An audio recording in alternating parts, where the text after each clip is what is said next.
আল্লাহর জন্য হারাম কিছু ছেড়ে দাও, আল্লাহ তোমাকে উত্তম কিছু দিবেন। আল্লাহর জন্য যদি তুমি যেটা ছেড়ে দাও, আল্লাহ তার চাইতে দ্বিগুণ তোমাকে ফিরিয়ে দেবে।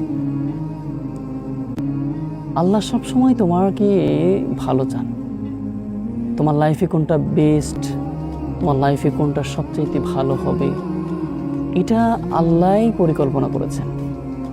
যে আল্লাহ তোমাকে সৃষ্টি করেছেন, সে আল্লাহই বোঝেন যে তোমার কোনটা ভালো, কোনটা মন্দ।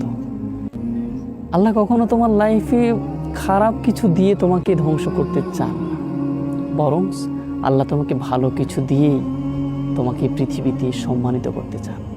কিন্তু আমরা মানুষ হয়ে আমরা নিতে চাই না। আমরা আল্লাহর দেওয়া জিনিসগুলো কেন যেন নিতে চাই না। আমরা মনে করি আমাদের সবটাই সবচেয়ে বড় কিছু। কিন্তু আল্লাহ বলেন, না বান্দা, তোমাকে সৃষ্টি করেছি আমার চয়েস হিসেবে, এবং আমি তোমাদের জীবনে আমি যেটা দিব সেটাই তোমাদের সবচাইতে উত্তম হবে। ওয়ালা সাউফা ইয়াতিকা রাব্বুকা ফাতারদা।